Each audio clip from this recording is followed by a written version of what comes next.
The stars twinkled in the vast emptiness of space as the U.S. horizon glided silently toward the massive Xorian mothership.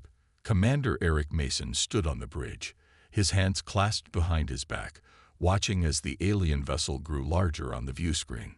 "Are the diplomatic packages ready?" he asked, turning to Scientific Officer Lisa Campbell. "Yes, sir," she replied, her fingers dancing across her tablet. "All cultural exchanges, translation matrices, and peace offerings are prepared according to protocol." Mason nodded. After decades of peaceful exploration, humanity had finally encountered an advanced alien civilization. The Xorians had made contact 3 months ago, expressing interest in diplomatic relations. Their technology appeared decades ahead of Earth's, making this meeting crucial for humanity's future. "Lieutenant Harris, open a channel," Mason ordered. The communications officer nodded. "Channel open, sir." "This is Commander Eric Mason of the Earth vessel Horizon. We come in peace and friendship, representing the United Earth government." The screen flickered, revealing a tall, purple-skinned alien with 4 eyes arranged in a diamond pattern. "Commander, I am Supreme Delegate Kraz Toll. We welcome you to Xorian space." Mason smiled. "We're honored to begin this historic dialogue between our peoples." "Indeed. Please proceed to Docking Bay 7. An escort awaits." As the transmission ended, Lisa Campbell approached Mason quietly. "Commander, may I speak with you privately?" In his office, Campbell pulled up several images on her tablet. "Sir, I've been analyzing the Xorian transmissions we intercepted. There's something troubling." She showed him images of different alien species wearing restraints, working under armed Xorian guards. "What am I looking at?" Mason asked, frowning.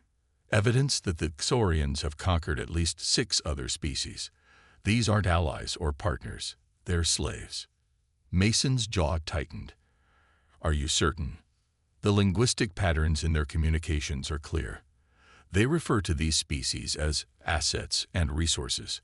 There are detailed reports of punishment for disobedience." Mason paced the small office. "We can't abandon the mission based on intercepted communications alone. We need confirmation." "Sir, I believe we're walking into danger."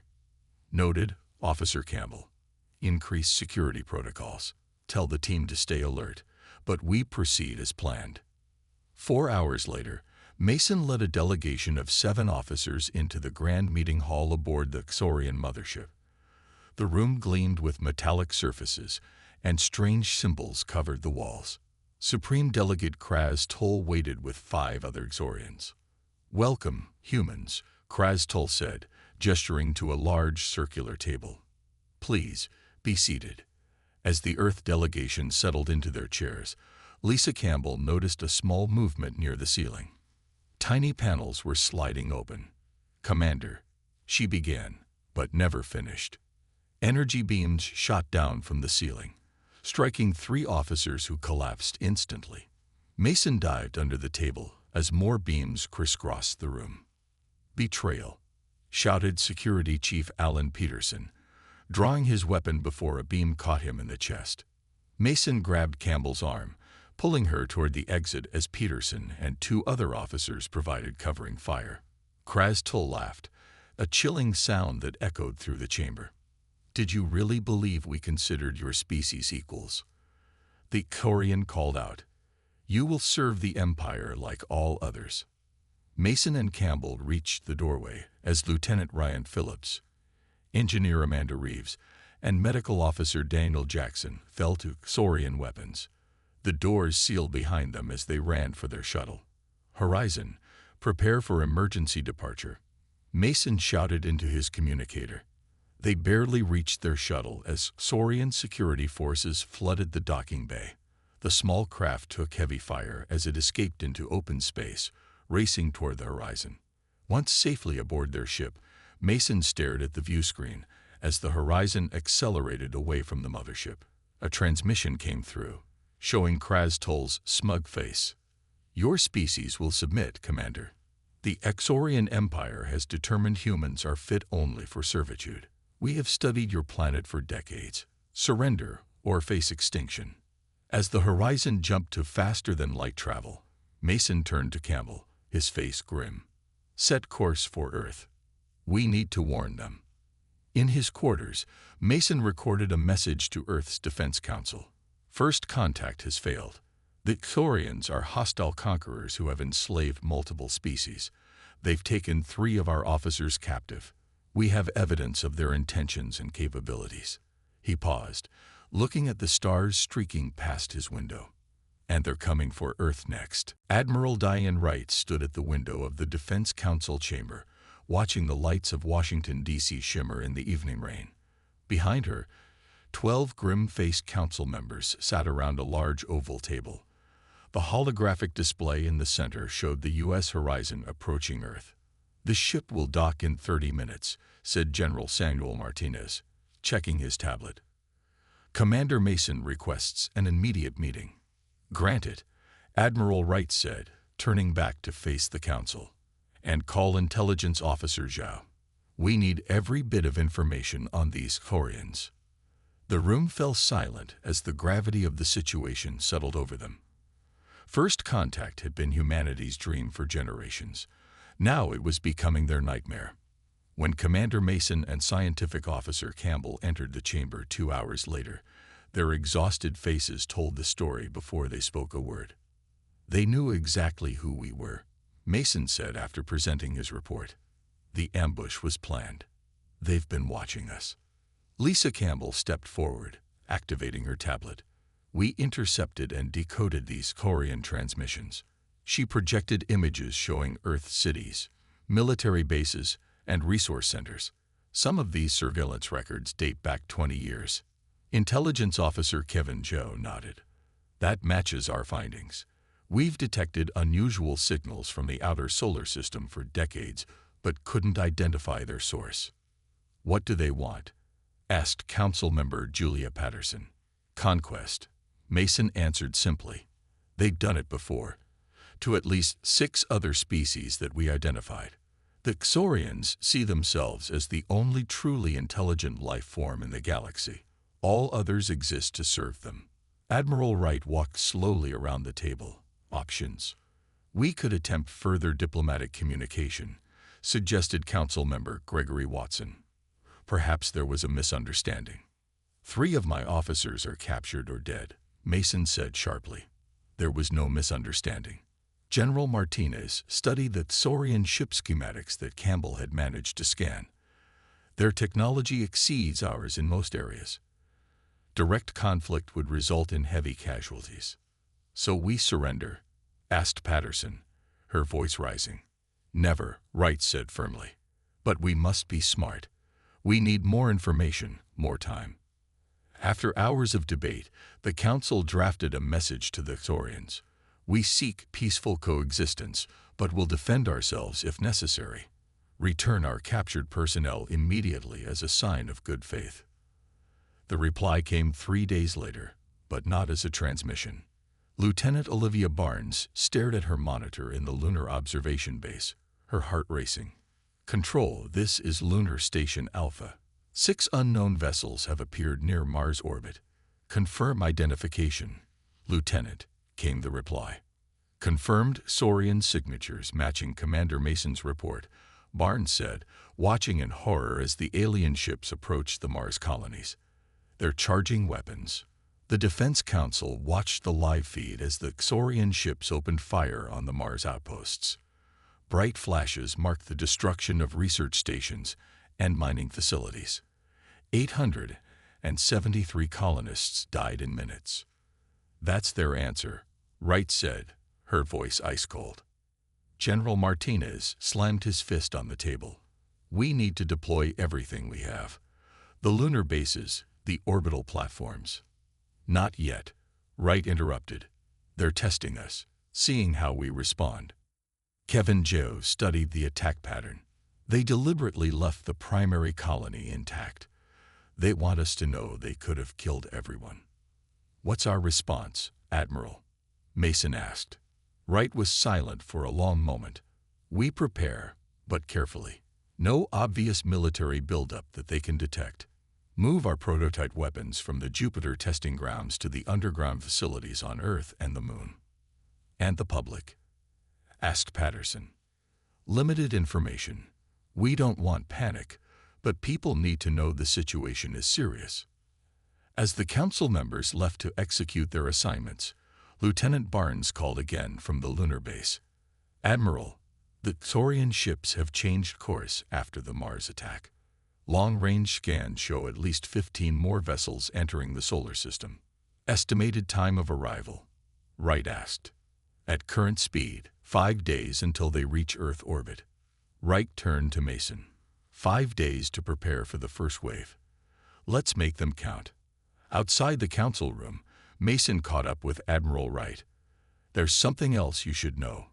Before we escaped, I overheard 2 Xorians talking. They mentioned something called the Harvest. Whatever they're planning, it's bigger than just conquering Earth. Wright nodded slowly. Then we'd better make sure they never get the chance to start it. Captain Frank Murphy watched the radar screen as the 15 Xorian warships moved past Jupiter's orbit. His small fleet of 7 Earth vessels hid in the shadow of Europa, Jupiter's icy moon. All ships maintain radio silence, Murphy ordered quietly. Passive scans only. His second-in-command, Lieutenant Carlos Diaz, leaned closer to the screen. Sir, 3 of their ships are breaking formation. They're heading toward the mining stations on Ganymede. Murphy's jaw tightened. 200 civilians work those stations. We can't engage yet. Orders are to observe and report only. On the communications deck, Specialist Grace Henderson removed her headset and rushed to Murphy. Captain, I've intercepted and decoded their transmissions. The Xorians aren't just passing through. They're scanning for resources, and her voice faltered.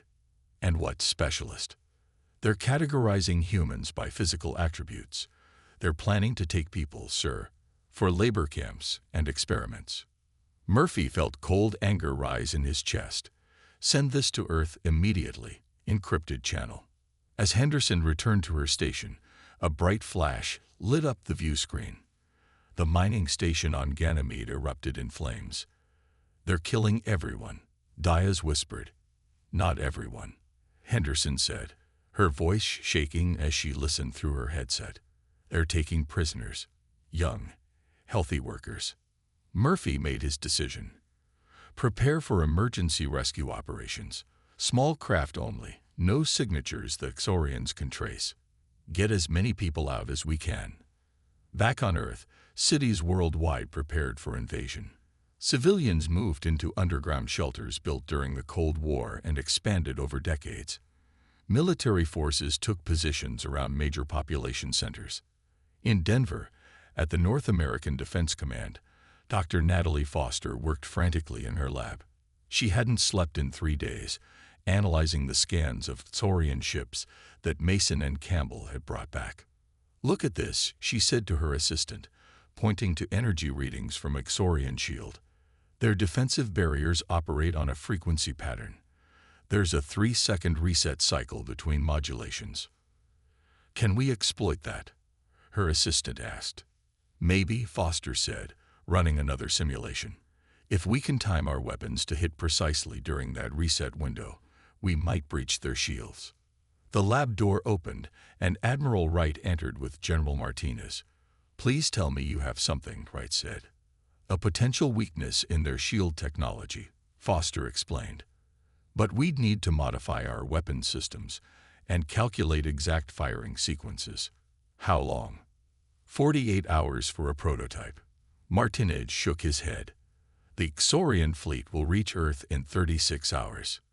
Then we work faster, Foster said firmly. Meanwhile, in Earth orbit, 10 defense platforms prepared for battle. Each house rail guns, missile batteries, and experimental energy weapons. Lieutenant Olivia Barnes coordinated operations from Lunar Base Alpha. Platform 7 reports targeting systems calibrated, she said into her headset. Platform 3 has minor stabilizer issues. Suddenly, alarms blared across the command center. Multiple FTL signatures detected, shouted a technician. They're ahead of schedule. Barnes looked at her screen in horror. Not 15 ships, but 30 Xorian vessels appeared in high Earth orbit. They split their fleet, she realized. The Jupiter group was just a diversion. Before she could relay this information, the first Xorian weapons fired. Energy beams sliced through 2 defense platforms, cutting them in half. Nuclear missiles launched from Earth exploded harmlessly against Xorian shields. In Washington, D.C., the Defense Council watched as attacks targeted military bases across the globe. Paris, Beijing, Moscow, Tokyo, all reported massive strikes. They're focusing on military targets, Wright noted. They want our infrastructure intact. For now, Mason added grimly. From his flagship, the Xorian commander Kraz Toll broadcast a message to Earth. Your defenses are futile. Your weapons primitive. Submit to the Xorian Empire or face extinction. As the first wave of attacks continued, Captain Murphy's fleet emerged from hiding near Jupiter, launching a surprise attack on 3 Xorian ships. They managed to damage 1 vessel before being forced to retreat. We've shown them humans fight back, Murphy told his crew as their ships raced toward Mars. Now we regroup and prepare for round 2. On Earth, Dr. Foster looked up from her work as an explosion rocked the research facility. We need more time, she said, clutching her prototype shield disruptor. General Martinez helped her secure the device. Time is the one thing we don't have, Doctor. Lieutenant Ryan Phillips stared through the energy barrier at the purple-skinned Xorian guard. The alien's 4 eyes never seemed to blink all at once. 3 weeks had passed since the failed diplomatic mission. 3 weeks in this cell aboard the Xorian prison ship. In the cell to his right sat engineer Amanda Reeves, drawing circuit diagrams in the dust on the floor. To his left, medical officer Daniel Jackson tended to an injured alien prisoner, a small blue-skinned being with 6 limbs. Any luck with our friend? Phillips asked Jackson quietly. The Arcturian is getting better, Jackson replied. I think I've earned some trust. He says the Xorians have conquered 12 systems, not just 6. Phillips nodded. Their situation seemed hopeless, but they kept gathering information. Every detail could help Earth if they ever escaped. The cell block door hissed open. A tall Xorian officer entered, followed by 2 guards. The humans will come for testing, he ordered. As the guards deactivated the energy barriers, Phillips caught Reeves' eye.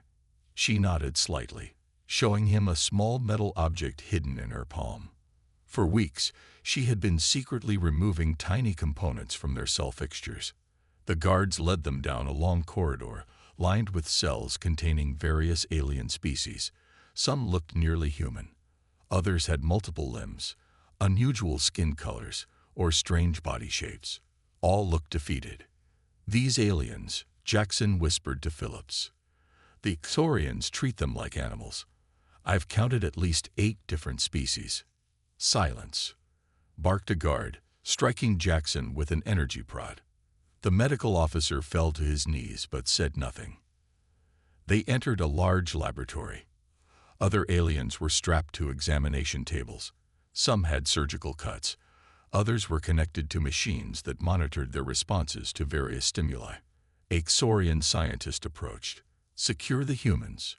We begin compatibility testing today. Compatibility for what? Phillips demanded as guards pushed him toward a table. The scientist looked at him with cold interest. Your species has remarkable adaptability. We wish to determine if human nervous systems can interface with our technology. Previous subject species have disappointed us. Phillips saw previous disappointments on nearby tables. Some moved weakly. Others lay still. As the guards secured Reeves to a table, she dropped her small metal device. It skidded across the floor, stopping near a control panel. None of the Xorians noticed. Begin with the female, ordered the scientist. Humans show interesting gender dimorphism. I wish to compare neural patterns. Phillips struggled against his restraints. Leave her alone. The scientist ignored him, preparing an injection for Reeves. Suddenly, a small 6-limbed figure appeared at the laboratory door. It was the Arcturian that Jackson had been treating. Medical emergency in holding block 6. The Arcturian called out in the Xorian language. The Krell specimens are dying. The scientist cursed. Secure these humans. I must save the Krell. They are far more valuable test subjects. He hurried from the room, followed by 2 guards. Only 1 guard remained, his back to the control panel where Reeves' device had fallen. Phillips saw the Arcturian slip into the room, retrieving the device. "What's happening?" Jackson whispered. "I think we're about to have a prison break," Phillips replied. The Arcturian pressed Reeves' device against the control panel. Sparks flew. The lights flickered, and all the restraints in the room released simultaneously. "Quick!" Phillips shouted, jumping up. "Free everyone, and find weapons." The remaining guard rushed toward them. But Jackson grabbed a medical instrument and struck him down. Phillips took the guard's weapon, an energy pistol. "I can disable the communication systems," Reeves said, already working at a computer terminal. "They won't be able to call for help." The Arcturian approached them. "I am Zik. You helped me. Now I help you. There is a transport bay 2 levels down. We can escape. We need to get a message to Earth first," Phillips insisted, "and steal their battle plans if possible." Jackson looked at the alien prisoners they had freed. Most seemed disoriented after long captivity. "We can't leave them." "We won't," Phillips promised. "Reeves, can you access the ship's database from here?" She nodded, fingers flying over the alien interface. "Their security is good, but their systems have predictable patterns. Give me 2 minutes." "Zik, can you lead these people to the transport bay?" Phillips asked. The Arcturian nodded. "Follow me, friends. Freedom awaits." As the freed prisoners followed Zik, Phillips stood guard at the door. Jackson gathered medical supplies. "Got it," Reeves exclaimed. "I've downloaded their attack plans for Earth. And something else." Her face paled. "They're more afraid of us than we realized." "What do you mean?" Phillips asked. "According to their reports, humans are uniquely dangerous. They think we're too creative, too adaptable. They fear what would happen if we ever developed technology to match theirs." Phillips smiled grimly. "Then let's give them something to really be afraid of. Let's go home." 2 months into the war, Earth was bleeding but not broken. The skies over major cities glowed red at night from constant battles.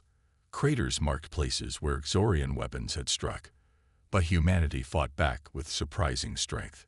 In the underground command center beneath the Rocky Mountains, Admiral Wright watched global defense reports scroll across the main screen. Nations that had been enemies for centuries now fought side by side. Chinese forces have pushed back Xorian ground troops in Southeast Asia, General Martinez reported. The combined European fleet destroyed 2 enemy cruisers over the Atlantic. "And the casualties?"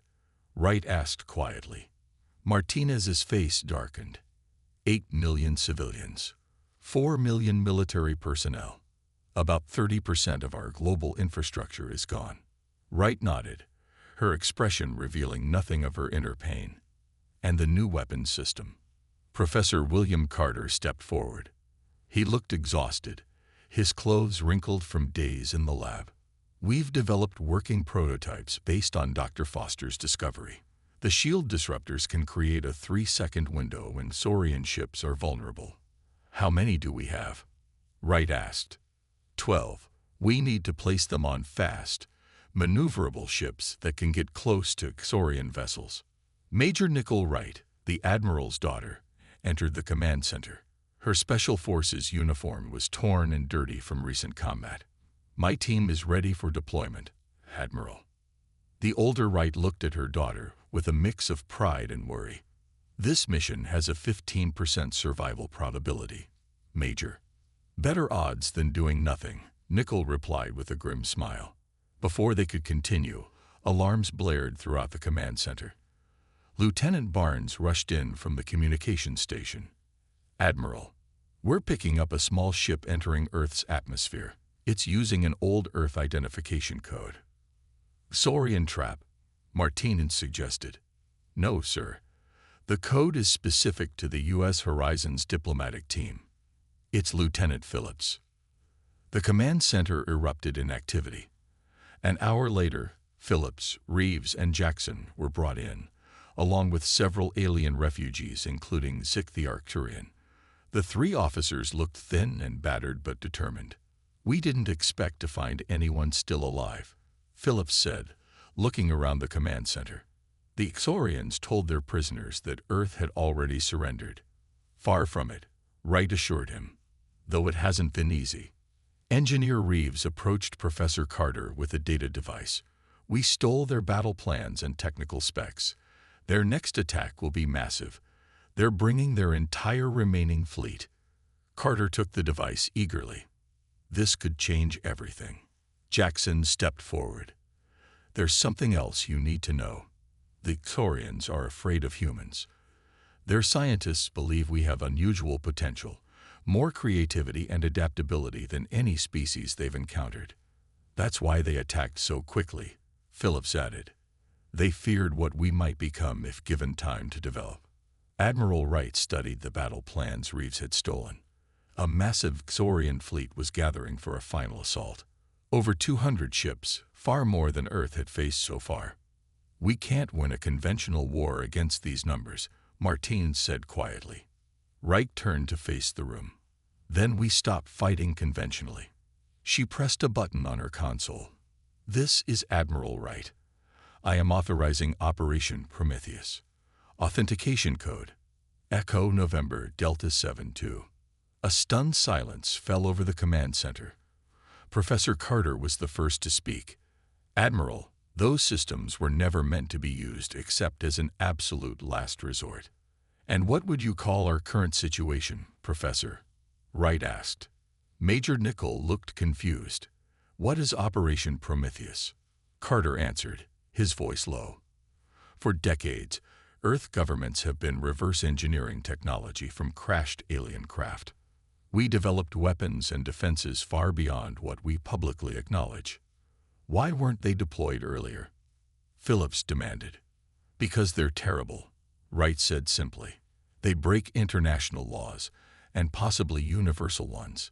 Using them would mean crossing a line humanity has tried to avoid." Martinez nodded gravely. "We've been holding back, fighting according to rules the Ixorians don't respect." "And now?" asked Reeves. Admiral Wright looked at the display showing Earth's damaged cities and the massive enemy fleet approaching. "Now we stop pretending to be civilized." She turned to her communications officer. "Prepare to send a message to all Ixorian ships." Her voice was cold and clear. "Tell them, stop attacking, or we stop pretending to be civilized." Supreme Commander Kraz Toll stared at the message from Earth with all four of his eyes. His officers waited nervously for his reaction. "Stop attacking, or we stop pretending to be civilized," he read aloud, then laughed. "They believe they can threaten us, when our fleet outnumbers theirs 10-1. Supreme Commander," his science officer said carefully, "the humans have shown unusual resistance, and the 3 escaped prisoners stole valuable data." Krastol waved a hand dismissively. "They are primitives. Their weapons barely damage our shields. Send the response. Surrender or be destroyed. You have 6 hours." On Earth, Admiral Wright received the Ixorian response without surprise. "They're exactly as arrogant as we hoped," she told the Defense Council. "They don't believe we have hidden capabilities." Dr. Joseph Rivera entered the command center, carrying a secure tablet. The head of Earth's secret weapons program looked troubled. "Admiral, Operation Prometheus is ready, but I must voice my concerns one final time." "Proceed," Dr. Wright said. "The gravity manipulation weapons will affect everything in their range, not just enemy ships. Any Earth vessels caught in the effect will also be destroyed." He took a deep breath. "And the nanite swarms, once released, we cannot control their spread. They'll consume any Ixorian technology they touch." Wright nodded solemnly. "I understand the consequences. Do we have any alternatives?" Professor Carter spoke up. "The shield disruptors can give us an advantage, but against 200 ships, Not enough. Martinez finished. Colonel Heather Mitchell, leader of Earth's elite Shadow Squadron, stepped forward. My team can deploy the disruptors directly to their command ship. Give us a small, fast vessel. While their attention is on your main fleet, we'll slip through. Wright considered this. A surgical strike while we hold the line. Yes, but we'll need a diversion, Mitchell said. Something big enough to distract their entire fleet. Captain Murphy, who had returned from the Jupiter defense, smiled grimly. My ship can provide that diversion. We'll load it with nuclear warheads and fly straight into their center formation. A suicide mission, Wright said quietly. A necessary one, Murphy replied. My crew volunteers. In the medical bay, Officer Jackson treated Zik, the Arcturian's injuries, while they watched Earth prepare for battle. Your people fight bravely, Zik said, but the Corians are cruel. They will broadcast images of torture to break your spirit. We know, Jackson replied. They've already started, but it won't work. Lisa Campbell entered the medical bay. Doctor, I need your help. I've been working on hacking the Xorian communication network.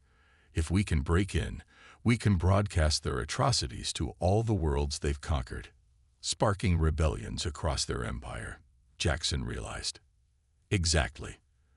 But I need data on their biological communication patterns. You've studied them more than anyone. Jackson nodded. I'll help you. 6 hours passed. The Xorian fleet began moving into attack formation. On view screens worldwide, Krastal's face appeared, broadcasting to every receiver on Earth. Humans, your time has ended. Witness the price of defiance. The image shifted to show captured Earth soldiers being tortured, women and children in camps, cities burning, in homes and bunkers across the planet. People watched in horror, but instead of breaking their will, the images hardened their resolve. In the command center, Wright gave the order. Begin Operation Prometheus. Across the solar system, hidden installations activated. On Mars, beneath the polar ice, in Venus's thick atmosphere, inside asteroids and moons, weapons that had been concealed for decades powered up. Captain Murphy's ship accelerated toward the Xorian fleet, loaded with nuclear weapons. For Earth, he told his crew as they began their final run. Colonel Mitchell's stealth craft slipped away from Earth, carrying the shield disruptors toward the Xorian command ship. Lisa Campbell and Jackson completed their hack of the Xorian network, preparing to broadcast the truth to conquered worlds. Admiral Wright watched it all from the command center, her daughter Nicole now leading the Special Forces team with Mitchell. Admiral, said Martinez, the Corians are launching their final assault. Thousands of ships and fighters. They're holding nothing back. Wright's face was calm as she gave the order that would change the course of the war. Neither will we.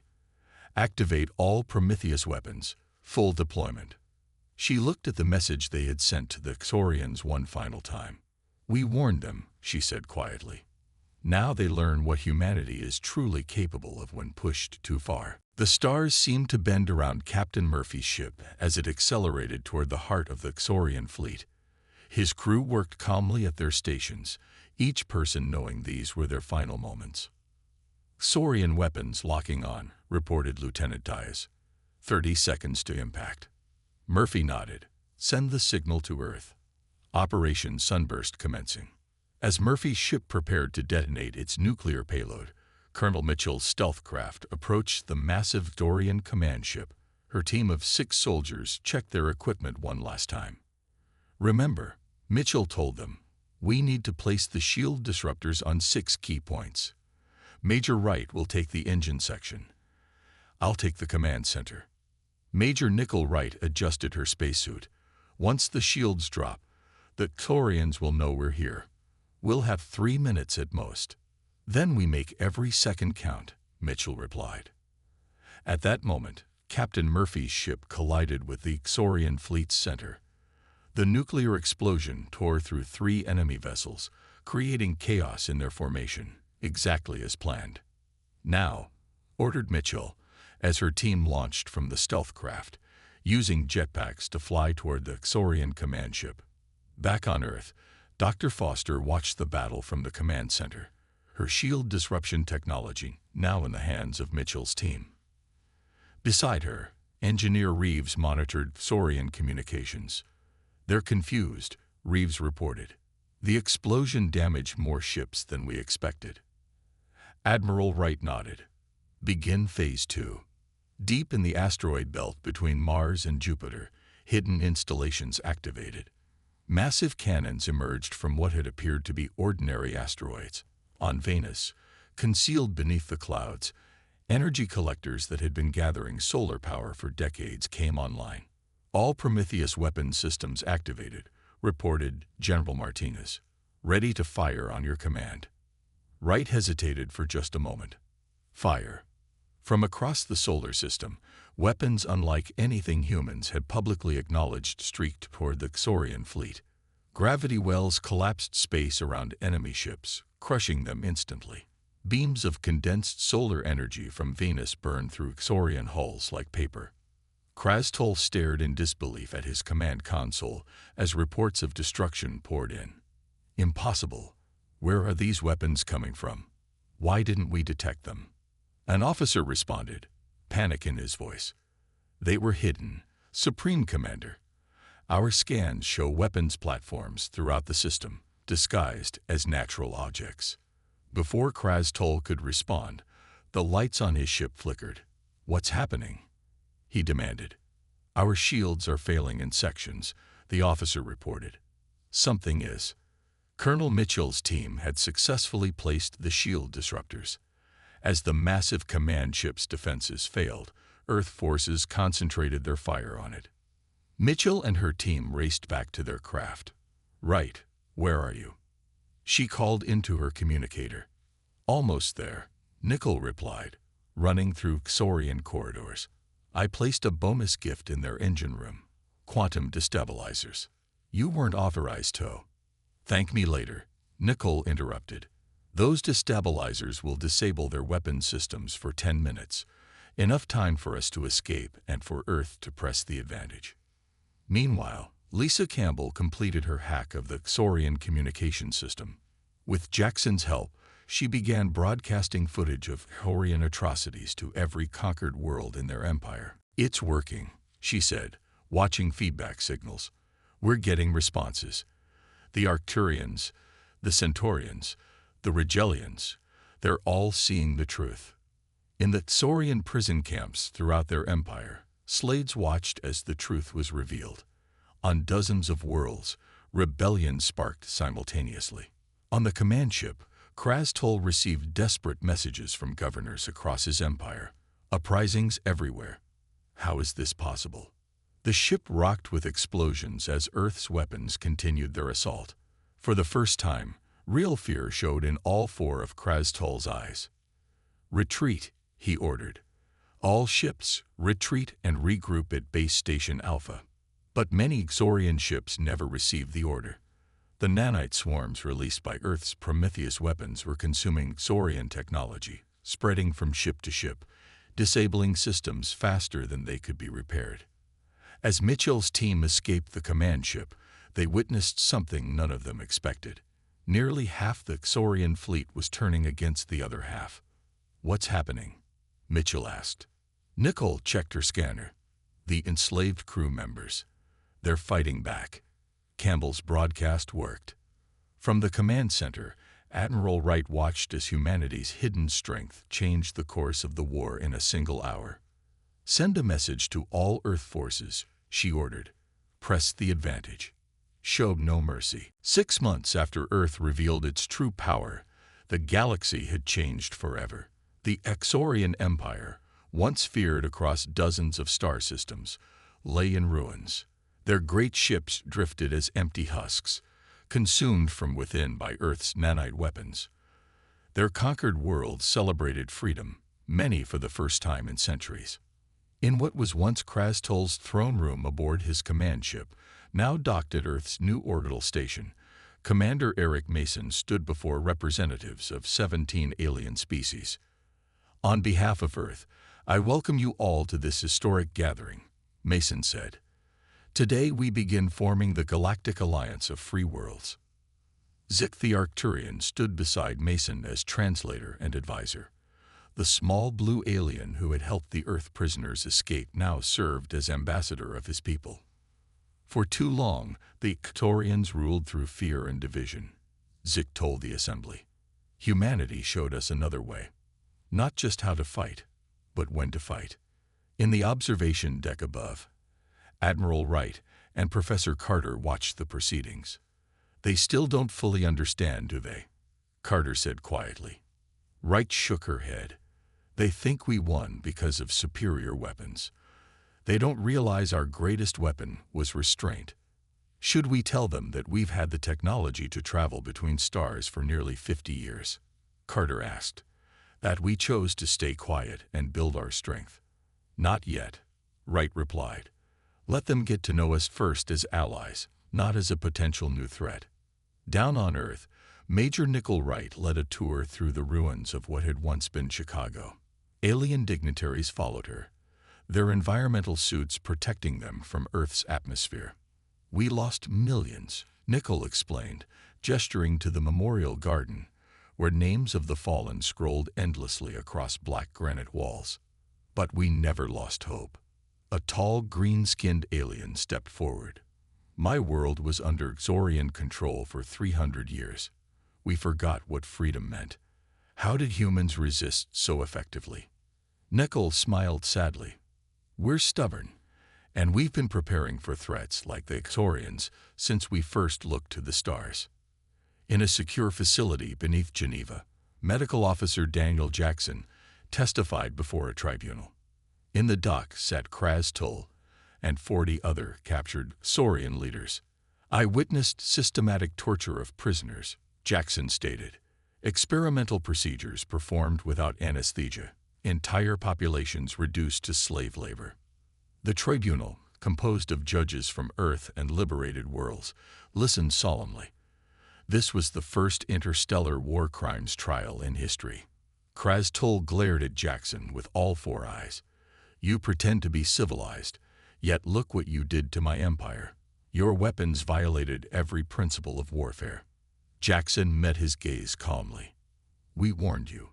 We asked you to stop. You left us no choice. Far out in the asteroid belt, Lisa Campbell supervised the deactivation of the last Prometheus weapons platforms. Engineer Reeves worked beside her, carefully dismantling systems that had saved humanity. Seems strange to shut them down after they worked so well, Reeves commented. Campbell nodded. That's the point. We didn't build these weapons because we wanted to use them. We built them hoping we never would. Back in Washington, D.C., in a small park near the rebuilt White House, Dr. Natalie Foster sat on a bench beside Dr. Rivera. Children played nearby, their laughter filling the air. Hard to believe it's been only 6 months, Foster said, watching a group of children playing with a young Arcturian child who had come to Earth with refugee families. Rivera nodded. Harder to believe we almost lost everything. What do you think happens now? Foster asked. We've revealed ourselves to the galaxy, shown what humans are truly capable of. We go back to being who we always were, Rivera said. Explorers, builders, dreamers. He paused, watching the children. But now everyone knows what happens if they push us too far. As night fell across Earth, Admiral Wright stood alone on the balcony of the Defense Council building. She looked up at the stars, now filled with allies instead of enemies. We never wanted war, she whispered to the quiet night. We never wanted to unleash our full strength, but we will never apologize for defending our home. Above her, the stars twinkled peacefully in the vast darkness of space. Humanity had revealed its true nature to the galaxy, not just its weapons and technology, but its heart. Its willingness to extend friendship after victory. Its desire to build rather than destroy. The warning had been delivered and understood. Earth would walk among the stars as a guardian of peace, not a conqueror. But the message remained clear to any who might threaten humanity in the future. Stop attacking, or we stop pretending to be civilized.